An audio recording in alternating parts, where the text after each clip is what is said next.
The black dress felt like armor as I stood at the entrance of the funeral home, my hand trembling on the brass door handle.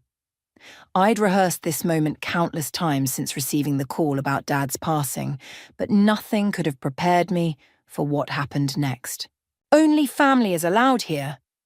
The sharp voice cut through the somber atmosphere like a knife. Poppy, my stepmother of 3 years, blocked the doorway with her perfectly manicured hand. Her face was a mask of false grief, not a single tear smudging her immaculate makeup. "I'm Stephanie, and this was supposed to be my father's funeral.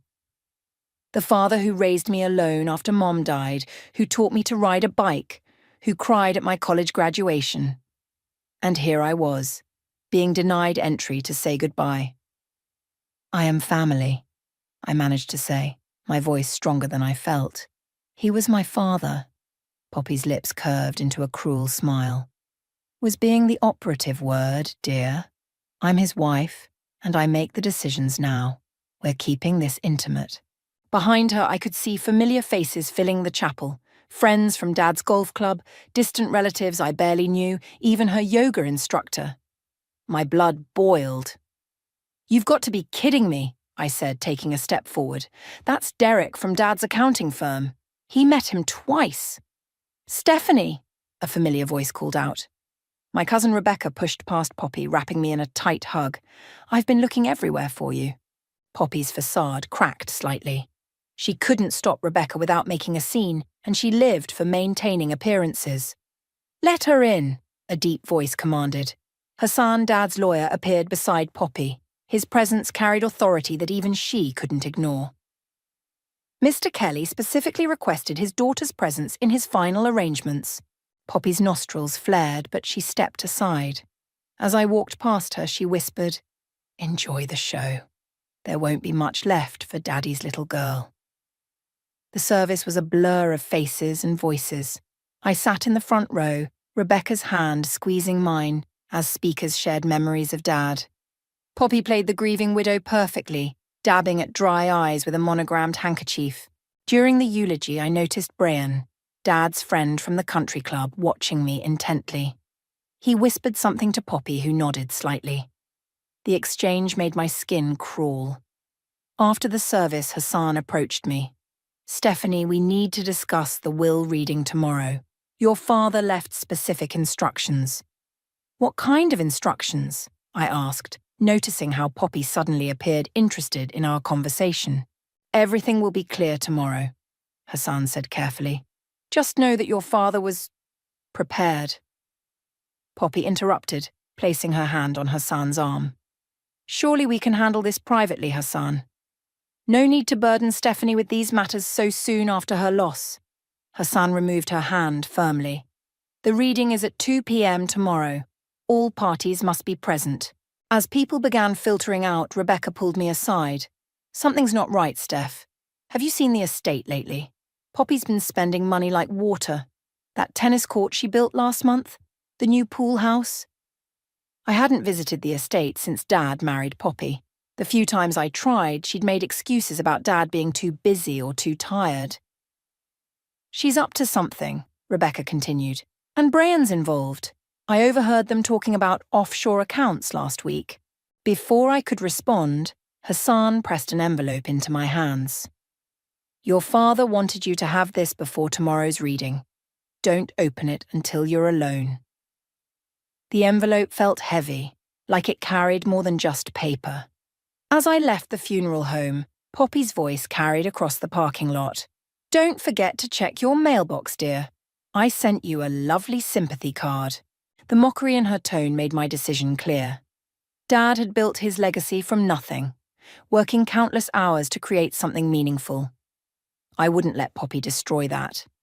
In my car, I held the envelope Hassan had given me, feeling its weight. Whatever was inside, I knew it was the key to understanding what was really going on. Dad had always told me to trust my instincts, and right now they were screaming that this was just the beginning. Rebecca texted me, "Coming over tonight. Don't do anything until I get there. And Steph, Dad would be proud of how you handled today." I started the car, Catching a glimpse of Poppy watching from the funeral home steps, she raised her hand in a wave that felt more like a warning. But she had no idea who she was dealing with. I wasn't just Daddy's little girl anymore. I was his daughter, and I would protect everything he stood for. The envelope sat heavy in my purse as I drove home, carrying what I hoped were the answers I needed to set things right. The law office felt colder than usual as we gathered for the reading of Dad's will. Poppy sat across from me, wearing a black designer dress that probably cost more than my monthly salary. Rebecca squeezed my hand under the table as Hassan entered with a thick folder. "Before we begin," Hassan said, adjusting his glasses, "I want to note that Thomas was very specific about how this meeting should proceed." I'd spent the night reading Dad's letter repeatedly. It contained just 3 words: trust the process. Classic Dad, always teaching lessons even from beyond. Hassan cleared his throat. "To my beloved wife, Poppy," he began reading, and I watched her lips curl into a satisfied smile. "I leave you the contents of our joint account, totaling approximately $250,000. Poppy's smile faltered. "That's impossible. There must be more." "To my daughter, Stephanie," Hassan continued, ignoring her interruption, "I leave the following: full ownership of Kelly Enterprises, all remaining financial assets, and complete control of the family estate." "What?" Poppy shot to her feet. "This is ridiculous. I was his wife." "There's more," Hassan said firmly. "A special clause states that any financial decisions regarding the estate must receive Stephanie's written approval. This includes any transactions made in the past 3 months. The colour drained from Poppy's face. "The past 3 months? He can't do that retroactively." "Actually, he can," Hassan replied, sliding a document across the table. "As the majority shareholder, he put this clause into effect 90 days ago. All transactions during this period require review and approval." Brian, who had been quietly observing, suddenly looked uncomfortable. "Surely there's room for negotiation." "There's also mention of a hidden asset," Hassan added, "known only as the Marina Project." Poppy's hand trembled as she reached for her water glass. I'd never seen her lose composure like this. "What's the Marina Project?" I asked. "That information will be revealed once all recent transactions are properly audited," Hassan explained. "Your father was very thorough in his planning." Rebecca leaned forward. "So, all those renovations you've been doing, Poppy, the new cars, they needed Stephanie's approval." "This is absurd," Poppy snapped. "I was taking care of Thomas's estate as his wife. By spending millions on luxury items." I finally spoke up. "Dad lived modestly his entire life. The only thing he splurged on was my education." Poppy's eyes narrowed. "You have no idea what your father wanted. We discussed everything." "Then you won't mind showing me the paperwork for all these discussions," I replied calmly. "Hassan, I'd like a full audit of all accounts and transactions from the past 3 months." "You can't do this to me," Poppy hissed. "I made your father happy." "You made him a stranger," I corrected her. "I couldn't even visit him in his final months because you always had an excuse." Brian stood up. "Perhaps we should take a break." "Sit down," Hassan commanded. "There's one final item." Thomas left a video message. He pressed play on his laptop, and suddenly, Dad's face filled the screen. He looked tired but determined. "Stephanie, if you're watching this, I'm sorry I couldn't tell you everything in person, but I needed to protect what I built. The Marina Project contains everything you need to know. Hassan will guide you. And Poppy," he paused, his expression hardening. "I know about Beatrice." Poppy gasped audibly. Next to her, Brian shifted uncomfortably. "What's he talking about?" I demanded. "Who's Beatrice?" "Meeting adjourned," Hassan announced. "Stephanie, please stay behind. We have documents to sign." As Poppy stormed out, Rebecca caught her arm. "Those designer bags you bought last week, better keep the receipts." Once they left, Hassan handed me a USB drive. "Your father recorded everything, Stephanie, but be careful. What you'll find, it's bigger than just Poppy's spending." "The Marina Project?" I asked. "Is a trap," he smiled slightly. "Your father suspected something was wrong months ago. He set this up to protect you and the company. Rebecca, who had stayed behind, pulled out her phone. "You should see this, Steph. Poppy's sister Beatrice just posted about her new vacation home. Guess who paid for it?" I took the USB drive, feeling its weight in my palm. Dad always said the truth comes with receipts. "Be careful," Hassan warned. "Poppy won't go down without a fight." As we left the office, I noticed Brian making a heated phone call in the parking lot. He turned away when he saw me, but I caught 2 words. "She knows." Rebecca linked her arm through mine. "Ready to dive into that USB drive?" I nodded, thinking of Dad's words. Trust the process. Let's see what other surprises my father left behind. The Marina project was waiting, and with it, the truth about what really happened in Dad's final months. Poppy thought she had won, but she didn't know my father like I did. He always played the long game. Rebecca and I huddled around my laptop as I inserted the USB drive. My hands shook slightly as folders appeared on screen. Financial records, surveillance, and one simply labelled Marina. "Look at this," Rebecca pointed to a series of screenshots. "Bank transfers from the company account to something called BF Consulting." "BF," I muttered. Beatrice Fleming, Poppy's sister. A knock at my door made us both jump. Through the peephole, I saw Brian standing there, shifting nervously. "What do you want?" I called through the door. "Just to talk, Stephanie. 5 minutes. It's about your father." I glanced at Rebecca, who shook her head, but something in his voice made me open the door. "Make it quick," I said, blocking the entrance. Brian looked exhausted, his usual polished appearance dishevelled. "You need to be careful. Poppy, she's not who you think she is." "Really? And who are you in all this? Her faithful messenger?" He ran a hand through his hair. "I was your father's friend first. He asked me to keep an eye on things, but it got complicated." "Complicated how?" "The Marina project isn't just a development deal. It's—" A car horn blared outside. Brian jumped, looking over his shoulder. "I've said too much, just check the security footage from March 15th, your father's office." Before I could respond, he hurried away. Through the window, I watched him climb into a black SUV where someone waited in the driver's seat. "Well, that was weird," Rebecca said, already searching for the March 15th footage. The video showed Dad's office at night. Poppy entered, followed by a woman I recognized from photos as Beatrice. They went straight to Dad's safe. "Turn up the volume," I whispered. "Oh, can't keep stalling," Beatrice was saying. "The investors want answers about the Marina." "Thomas suspects something," Poppy replied, trying combinations on the safe. "He's changed all the passwords, moved accounts around." "Then get rid of him faster.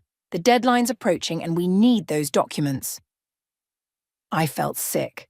Rebecca paused the video, her face pale. "Steph, the date on this? It's 2 weeks before your dad's heart attack." My phone buzzed.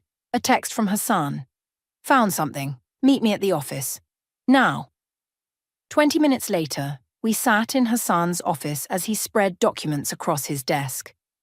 "Your father came to me about suspicious activities at the company, large sums being diverted through shell corporations, all linked to BF Consulting." "Beatrice Fleming," I confirmed. "Yes, but it goes deeper.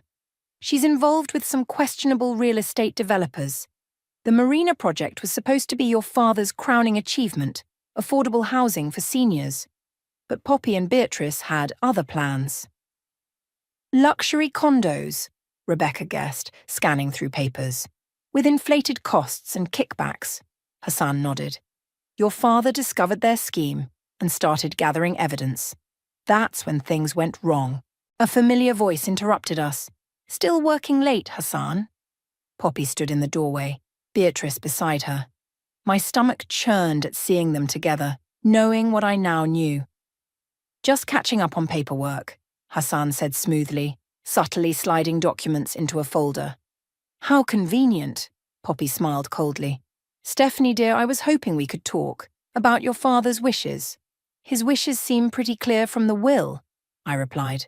"Things aren't always what they seem," Beatrice stepped forward. "Sometimes papers get mixed up, signatures get confused." Is that a threat? Rebecca stood up. A reality check, Poppy corrected. Stephanie, be reasonable. You know nothing about running a company. Let the adults handle this. I thought of Dad's video message, his tired eyes, his warning. You're right. I don't know everything about running a company, but I know enough about right and wrong. Your father had a weak heart, Beatrice said quietly. Stress can be unpredictable. The implication hung heavy in the air. Hassan's hand moved toward his phone. We'll be in touch, Poppy said, turning to leave. Oh, and Stephanie, that footage you're so interested in? Technology can be so unreliable. Files corrupt, servers crash. After they left, Hassan immediately called security to guard the evidence room. They're getting desperate, he observed. Good, I said, my voice hard. Because now we know what really happened to Dad. Rebecca squeezed my shoulder. We need to move faster. If they're willing to threaten you openly, they won't stop, Hassan agreed. But neither will we. Your father left one more safeguard, something even I don't know about. He called it the final receipt. I opened the Marina folder on the USB drive, understanding flooding through me. Dad hadn't just left evidence, he'd left a trail of breadcrumbs leading straight to the truth. Time to go hunting, I said, thinking of Poppy's smug face. The woman who thought she'd won everything was about to lose it all. The Marina Project files revealed a web of deception that made my blood boil. Fake contracts, inflated costs, and a trail of money leading to offshore accounts. But it was the last document that stopped me cold. A medical report from Dad's personal physician dated 3 days before his death. No signs of heart disease, I read aloud to Rebecca. Perfect health for his age. My phone rang. Poppy's name flashed on the screen. What do you want? I answered. Dinner. Tonight. Just us girls. Her voice dripped honey. The estate at 7. There are things you should know about your father. Rebecca shook her head frantically, but I already knew my answer. I'll be there. Are you crazy? Rebecca exploded after I hung up. After what we just found? I'm wearing a wire, I said. Hassan arranged it. We need her to talk. The estate looked different as I drove up. Colder, somehow.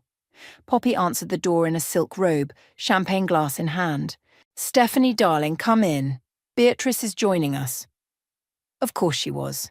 They led me to the dining room, where Dad's favourite vintage wines were laid out like props in their performance. Your father, Poppy began, pouring wine I didn't touch, was a complicated man. Really? He seemed pretty straightforward to me. Beatrice laughed softly. Oh, honey, you didn't know him like we did. You mean you didn't know him at all? I countered. Tell me about BF Consulting. The sisters exchanged glances. A legitimate business venture, Beatrice said carefully. Like the Marina Project, those fake contracts must have taken ages to forge. Poppy's glass froze halfway to her lips. Careful, dear. Some things are better left buried. Like Dad's medical records, the ones showing no heart problems. The temperature in the room seemed to drop. Beatrice's smile became fixed. You're in over your head, Poppy said quietly. Walk away now. Take a generous settlement. Live your life. Or what? I'll have a convenient accident? Things happen, Beatrice shrugged. Companies fail. Files disappear. People disappear. I stood up slowly. Is that what happened to Dad? Did he disappear when he found out what you were doing? Your father was weak, Poppy spat, mask finally slipping. He wanted to throw away everything we'd built because of his precious conscience. You mean everything he built, while you were planning to steal it? Steal? Beatrice laughed. We improved it. Those luxury condos would have made millions more than his ridiculous affordable housing plan. And the kickbacks from the developers? I pressed. The money laundering through BF Consulting? Enough, Poppy slammed her hand on the table. You want to play hardball? Fine. Check your email tomorrow. Those photos of you and that married professor in college might interest the board. I smiled. Blackmail? Really? I was 20, and he was my thesis advisor. Nothing happened. But this conversation? Very interesting. I pulled out my phone, stopping the recording app. Their faces went pale. You little... Beatrice lunged for the phone. "It's already uploaded," I said, stepping back. "And those medical records? Copies are with 3 different lawyers." "Get out," Poppy whispered. "Get out of my house." "Your house?" I looked around the familiar walls. "The will says different. You have until tomorrow to pack." As I turned to leave, Poppy called out, "You have no idea what you're doing. The Marina project has powerful investors. They won't let you ruin this. Watch me." Outside, Rebecca was waiting in her car. "Did you get it?"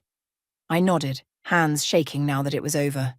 They practically confessed, but they mentioned investors, powerful ones. Hassan called while you were inside. He found something in the company's servers. Someone deleted files right after your dad died, but he recovered them. My phone buzzed with a text from Brian. "Need to meet. It's about the investors. Your father left something else." "Can we trust him?" Rebecca asked. Another text came through, this time from an unknown number. "Back off or the next heart attack won't be faked." I showed Rebecca the threat. "They're scared. Good. Steph, this is serious. Maybe we should—" "No," I cut her off. "Dad died trying to stop them. I won't let them win." As we drove away, I saw Poppy watching from the window, phone to her ear. She was calling someone, probably the mysterious investors. Let them come. Dad had taught me well. Always keep receipts, always have a backup plan, and never show your full hand until the final play. The real game was just beginning. The coffee shop was nearly empty when Brian slid into the booth across from me. Rebecca sat at a nearby table, pretending to work on her laptop while keeping watch. "You're taking a huge risk meeting me," he said, glancing nervously over his shoulder. "Talk fast," I replied, recording on my phone under the table. "The investors, they're not just developers. They're connected to some serious people. Your father found out they were using the Marina project to launder money." "And you know this how?" He pulled out a thumb drive. "Because I helped him gather evidence. That's why he kept me close. I was his inside man." Before I could respond, Hassan rushed into the cafe. "We need to go. Now. Someone broke into my office." "What did they take?" I asked, grabbing my bag. "Nothing. They left something instead." He held up his phone, showing a photo of his ransacked office. On his desk, a single playing card. The Queen of Hearts, splattered with red paint. Brian went pale. "It's starting. That's their warning sign." We relocated to Rebecca's apartment, spreading out the contents of both USB drives on her dining table. "Look at this," Hassan pointed to a document. "Wire transfers from the Marina project to a company called Queen's Holdings." "That's Beatrice's company," Brian explained, "but it's just a front. The real money goes through multiple shells before reaching the investors." My phone buzzed. An email from an anonymous account, the subject line, "Watch this." The attached video showed Dad in his office arguing with someone off camera. "You can't do this," Dad's voice was clear. "These people trusted us with their retirement funds." "They'll get a better return this way," Poppy's voice replied. "Everyone wins. It's fraud, and you know it. I'm shutting it down." "That would be unwise, Thomas." A man's voice, unfamiliar. "Think of your daughter." The video cut off. Another email arrived immediately. "Back off, or the next video shows how your father really died." "They're bluffing," Rebecca said, but her voice shook. "No," Brian stood up. "They're not. I was there that night. I saw—" A sharp crack split the air. The window behind Brian shattered. He dropped to the floor as Rebecca screamed. "Nobody move," Hassan commanded, pulling out his phone. "Police are on their way." Brian clutched his shoulder, blood seeping between his fingers. "Just grazed me. They're sending a message." While waiting for the police, I checked my email again. A new message contained just an address and time. "Tomorrow, 3 p.m. Come alone or the next shot won't miss." The police arrived, took statements, but I could tell they weren't going to help. This was bigger than they could handle. After they left, Hassan pulled me aside. "There's something else. Your father left a safety deposit box. I got access this morning. Inside the box, we found a single document, detailed evidence of money laundering through Queen's Holdings, with names, dates, and account numbers." "This is it," I breathed. "This is what got him killed." There's more, Hassan said. Look at the signature page. There, among the names of Queen's Holdings board members, was a familiar signature, Beatrice Fleming, Chief Financial Officer. She wasn't just Poppy's sister, Rebecca realized. She was the connection to the investors all along. My phone rang. Poppy. Enjoying the show? She asked when I answered on speaker. You won't get away with this. Oh, but I already have. Ask Brian about March 15th. Ask him what your father's last words were. I looked at Brian, who couldn't meet my eyes. You have 1 hour to surrender all copies of the evidence, Poppy continued, or the next video goes public, the one showing how your father begged at the end. The line went dead. She's lying, Rebecca insisted. She has to be. But Brian was shaking his head. I'm sorry, Stephanie. I was supposed to protect him, but I was too late. Then help me now, I said. Tell me everything. He took a deep breath. The video exists, but what they don't know is that your father was wearing a wire that night. The full recording, it's in a place only he knew about. The marina, Hassan suddenly said. The actual marina. Your father owned a boat slip there. I remembered weekends on that boat, Dad teaching me to fish, pointing out stars.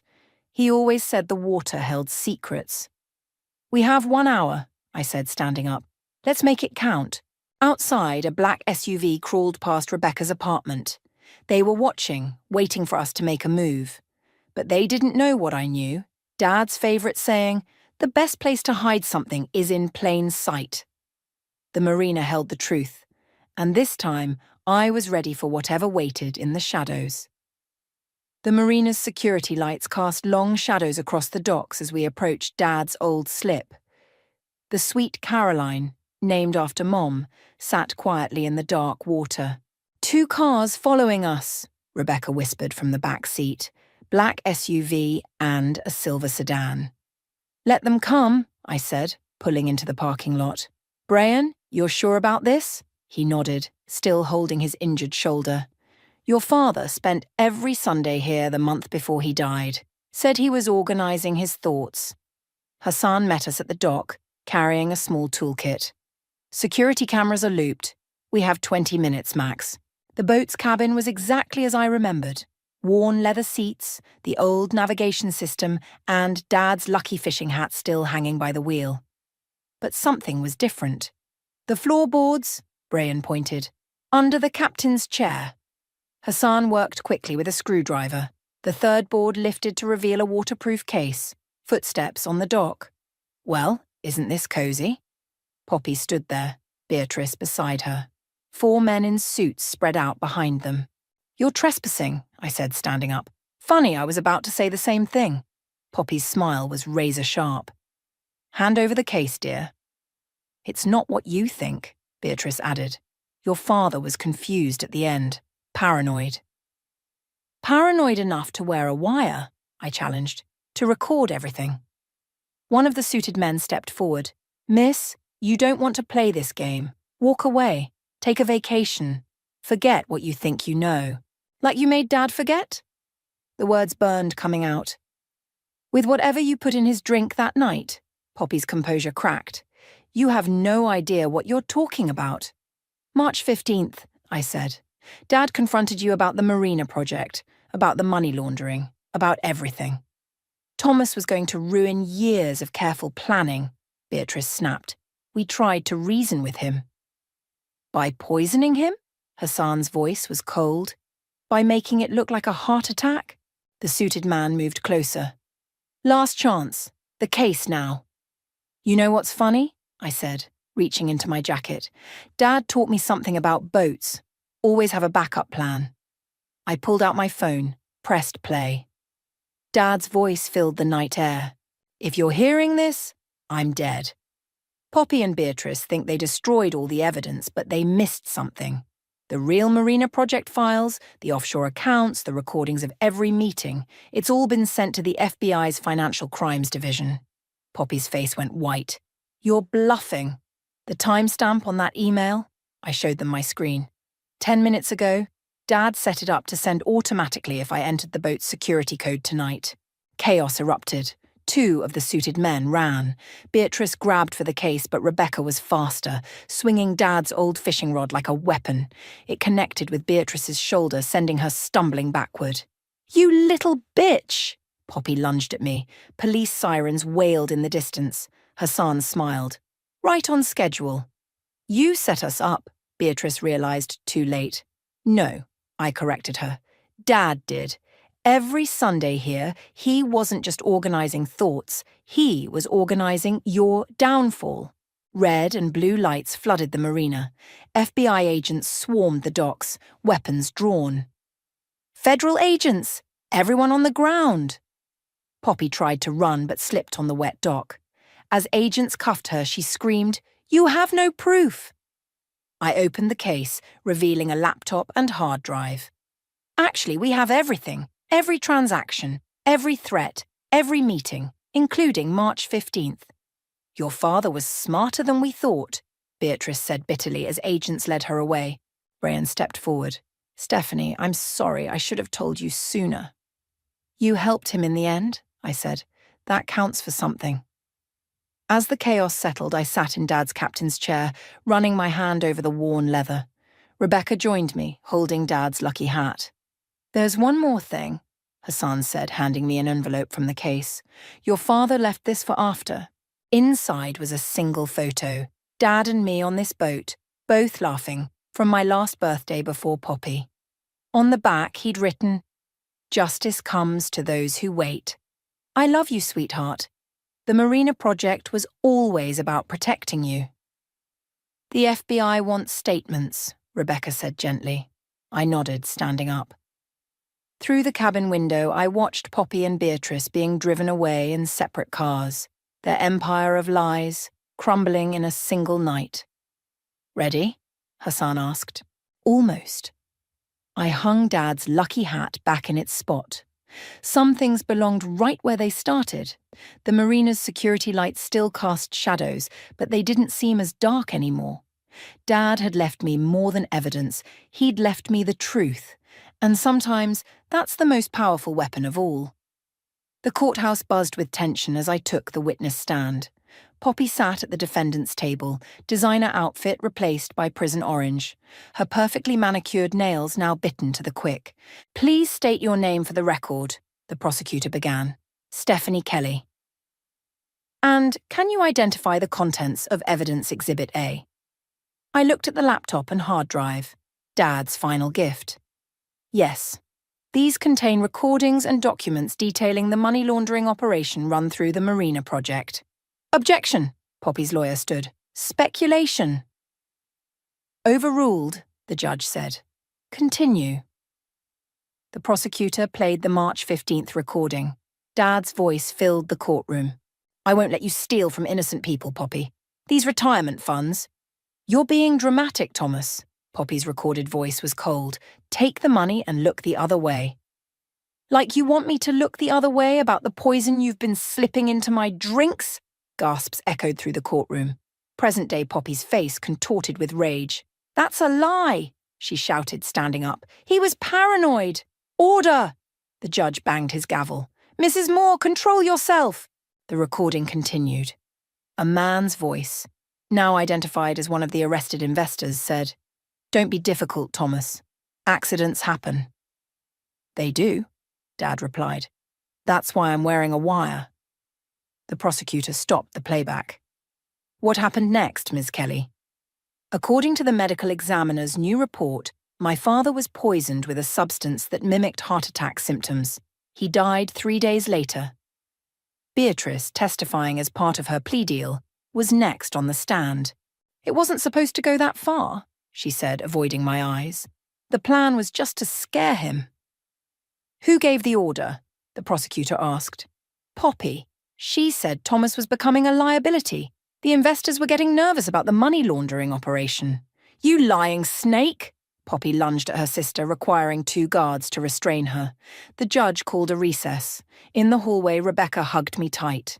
"You're doing great," she whispered. "Dad would be so proud." Hassan approached with Brian, who was still wearing a sling. "The FBI finished tracking the offshore accounts. They've frozen everything." "Good," I said. The retirement funds? Can be restored to the original investors, Hassan confirmed. Your father's final failsafe worked perfectly. Back in session, the prosecutor presented the financial evidence, the complex web of shell companies, the diverted funds, the falsified documents, all leading back to Poppy and Beatrice. And what was the total amount laundered through the Marina project? The prosecutor asked. $57 million, I answered. Money stolen from retirement accounts and pension funds. Poppy's lawyer tried to paint her as an unwitting participant, manipulated by her sister and the investors. But the evidence was overwhelming. The jury took only 2 hours to reach a verdict. On the count of first-degree murder, we find the defendant, Poppy Moore, guilty. On the counts of money laundering and fraud, we find the defendant guilty. Poppy screamed as they led her away. This isn't over, Stephanie. You'll regret this. Outside the courthouse, reporters swarmed us. Ms. Kelly, what happens to the Marina project now? I stepped up to the microphones. The original plan will proceed as my father intended. Affordable housing for seniors, built honestly and legally. And the company will continue his legacy of ethical business practices. No shortcuts, no schemes, just fair deals and honest work.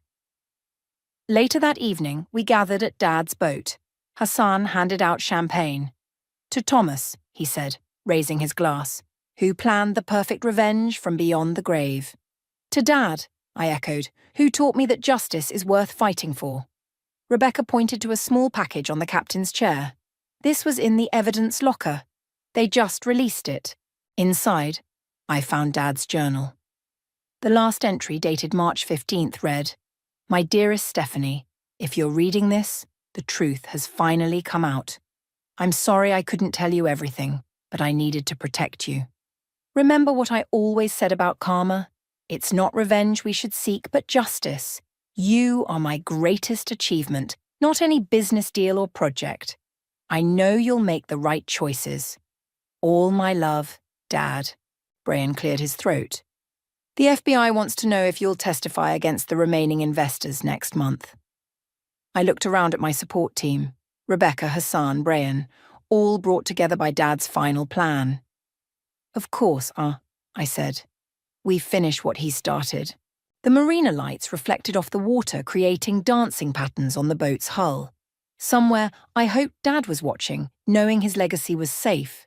Not just the company or the Marina project, but his real legacy, the truth about right and wrong, about justice and consequences. And Poppy? She learned the hard way that karma doesn't forget. Neither did Dad. Neither would I. The morning sun streamed through Dad's office windows as I cleared the last of Poppy's things from his desk. Each item told its own story of deception: forged documents hidden in designer folders, USB drives disguised as lipsticks, a phone filled with encrypted messages. "Look what I found!" Rebecca called from the storage room. She emerged holding a dusty model of the Marina project, Dad's original vision. He kept it, I smiled, running my finger along the miniature buildings, even after they tried to change everything. The intercom buzzed. "Ms. Kelly? The first residents are here." My heart raced as I walked to the lobby. An elderly couple stood there, holding hands and housing applications. "Welcome to Marina Gardens," I said, extending my hand. "I'm Stephanie." "We can't believe the rates," the woman gushed. "Everyone said we'd have to leave the neighborhood when our rent doubled, but this—" "My father believed everyone deserves a safe place to call home," I replied. "Let me show you around." As we toured the completed complex, I saw Dad's dream come to life. Community gardens, a medical clinic, social spaces where seniors could gather, everything he'd fought to protect. Hassan met us in the courtyard, legal papers in hand. The last of the recovered funds have been returned to the investors. And, he paused, smiling, Poppy's appeal was denied. "Good," I said. "What about the evidence room?" "That's why I'm here. We found something else." Back in Dad's office, Hassan unlocked a hidden panel behind the bookshelf. Inside was a small safe I'd never seen before. "The FBI techs discovered it during their final sweep," he explained, entering a code. "Your birth date." The safe swung open to reveal a letter, and a small box. The letter was in Dad's handwriting. My dearest Stephanie, if you're reading this, you've already uncovered the truth and brought those responsible to justice. But there's one last thing you need to know. The day Poppy came into our lives, I knew something wasn't right. Call it instinct, call it experience, but I started planning. The Marina project wasn't just about housing. It was a trap for anyone who'd try to corrupt it. In this box is Mum's locket. I always told you it was lost, but I kept it safe, waiting for the right moment. Inside is a photo of us three, taken the day you were born. This is your real legacy, not the business, not the buildings, but the love of family and the strength to stand up for what's right. I'm sorry I couldn't protect you from the pain of losing me, but I hope I taught you enough to protect yourself from those who try to hurt you. Remember, karma isn't about revenge. It's about balance. You've restored that balance. I love you always, Dad. My hands shook as I opened the locket. The tiny photo was faded but clear. Mom in her hospital bed, Dad beaming, newborn me sleeping peacefully. There's something else, Hassan said softly, pointing to the safe's back wall. A final USB drive was taped there. The file contained a video. Dad, in this very office, recorded the morning of March 15th. "Good morning, sweetheart," he began. "If you're watching this, everything went according to plan. The evidence caught them, the money was recovered, and the Marina project is what it was always meant to be." He leaned closer to the camera. "But most importantly, you proved what I always knew, that you're stronger than any challenge, smarter than any scheme, and more capable than you ever imagined." "We found his real medical records," Brian added, entering the office. "He knew they were poisoning him. He could have stopped drinking the coffee, saved himself. But then we wouldn't have caught them," I realized. "He sacrificed himself to protect others." Rebecca squeezed my hand as Dad's video continued. "Don't mourn me too long, sweetheart. Instead, celebrate what we built together. Your mother would be so proud of you. I know I am." The video ended. Through the window, I watched new residents moving into Marina Gardens. Each one represented a life improved, a promise kept. "Ready for the opening ceremony?" Hassan asked. I fastened Mum's locket around my neck. Almost. On Dad's old desk, I placed the model of Marina Gardens, the locket photo, and his lucky fishing hat. A shrine not to loss, but to legacy. "Now I'm ready," I said. Outside, a crowd gathered for the ribbon cutting. As I stood at the podium, the morning sun caught Mom's locket, sending sparkles across the crowd. Perfect karma. Perfect balance. Dad was right. This wasn't about revenge. It was about justice, about protecting others, about doing what's right even when it's hard. Especially when it's hard. I picked up the scissors, ready to cut the ribbon and open the next chapter. Not just for me, but for everyone who'd been given a second chance by one man's final brilliant plan.